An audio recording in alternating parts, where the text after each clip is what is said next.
going on, YouTube? Ferocity. I hope you guys are doing well. With a couple weeks until the beta for Modern Warfare 3 launches, I think it's important for us to have the conversation on how Modern Warfare 3 can save the Call of Duty franchise. Now, for a lot of us, we feel as if Modern Warfare 2 was a game that alienated this community, polarized it, most certainly. But for some of you, you guys really enjoyed Modern Warfare 2, so Modern Warfare 3 won't be too much of a departure from what you already like. So Modern Warfare 3 is probably already going to be a good enough game for you. But for many of us, like myself, Modern Warfare 3 is an opportunity to showcase that Activision has learned from its past mistakes. An opportunity to showcase that Sledgehammer Games is competent enough to deliver a AAA experience, a top-tier Call of Duty experience. Now, I'm going to give some kudos to Sledgehammer Games. I've talked about in the past, the marketing campaign for Modern Warfare 3 has been absolutely unbelievable. Everything they've showcased, everything they've talked about has hit the nail on the head for what this community has desired for some time. Is it enough to necessarily persuade members of this community that feel extremely alienated to come back? I'm not sure. But it has done enough for me to be intrigued with what we are going to be delivered in Modern Warfare 3. I want this game to be good. I'm not sitting here in my chair and expecting the game to be bad, wanting it to be bad, wishing that Call of Duty crumbles before my very eyes. It's actually the contrary. I want to see it build. I want to see it grow. I want to see it innovate. It is paramount, though, for Call of Duty to grow under Modern Warfare 3 that it absolutely nails the launch. One of the biggest detractors, in my opinion, for Modern Warfare 2 was its lackluster launch. The fact that it was missing features at launch. It was unacceptable. It felt as if we were playing a beta for the first 3-4 weeks of that game. That's unacceptable. So Modern Warfare 3 cannot have that issue at launch. It cannot feel like I'm playing a beta when the game releases in November. It needs to be complete. That means challenges, prestige mode, emblems, calling cards, barracks, the whole shebang. It needs to all be there. And it'd be awesome if you had things like lobby leaderboards, if you had things like theater mode. These would be additional pluses for the game to have.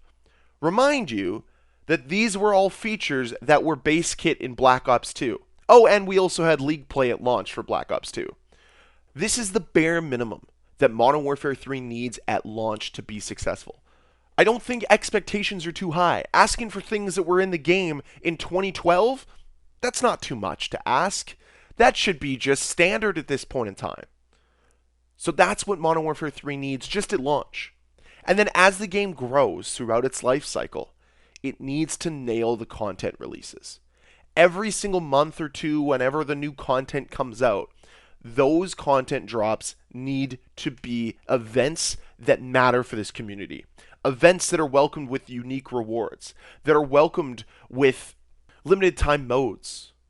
Maybe fun double XP playlists like what we had in MW3. At the end of the day, Call of Duty doesn't need to be this serious experience 24/7. Some of the best modes that Call of Duty has to offer are things like Infection and Prop Hunt and Michael Myers.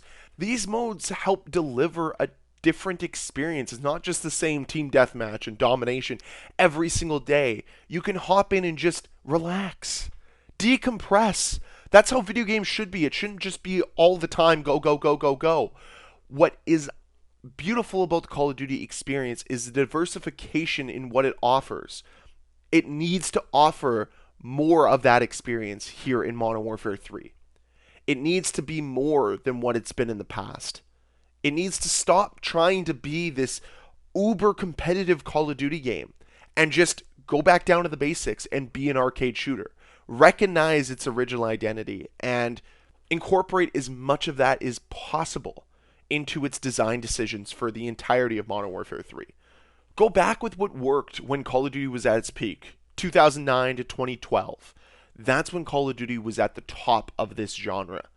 It didn't need to worry about new competitors. Like, if Call of Duty was in a good place, it wouldn't be worried about X-Defiant. But I can guarantee you that Call of Duty's worried about X-Defiant because for the first time in like 5-6 years, they're actually being pushed by a competitor. Someone is demanding them to be better. And I'm hoping that that competition is healthy for Call of Duty and it makes Sledgehammer Games and Activision work harder to deliver a more complete experience. Now, part of that complete experience is going to be listening to the community. something that Modern Warfare 2 was completely allergic to during the entirety of its life cycle.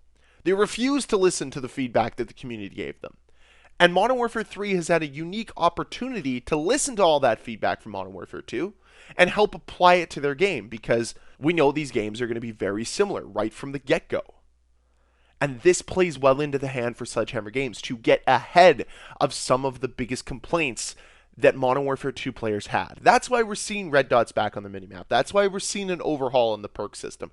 That's why we're seeing Dead Silence return as a perk, because they were major complaints of this community, and Sledgehammer Games is trying to right those wrongs. They're trying to get out ahead of it. Now, the other thing that Sledgehammer Games has done that I'm hoping works in their favor is they've had pre-alphas. They've had content creators to already try and play the game. And I'm hoping that during those sessions, when they allowed people to gain early access to the game, that they listened to their feedback, that they took it with a grain of salt and understood that at the end of the day, we're all just trying to make the game better. We're not sitting here criticizing for the sake of criticizing.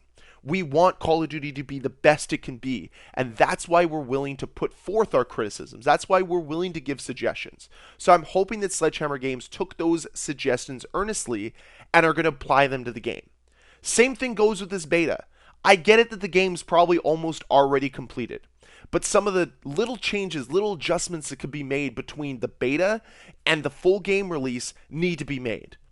Those consensus decisions that the community comes to when it comes to the Modern Warfare 3 beta need to be applied before the game launches. Because if you launch and the game's still in the state that it was in the beta, it's going to fall on deaf ears for this community. This community is going to be pissed. They're going to see it as a rerun to last year.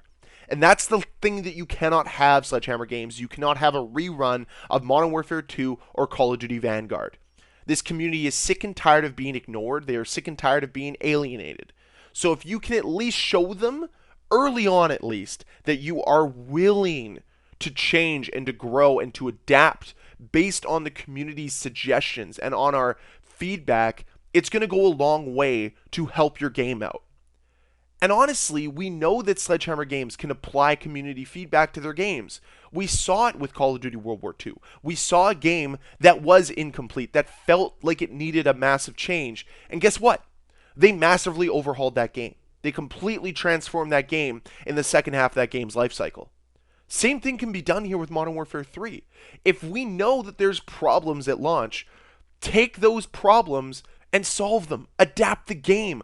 Allow the game to organically grow into this beautiful combination of the original vision from Sledgehammer Games and Activision and the vision the community had for this game as it evolved throughout the game's life cycle.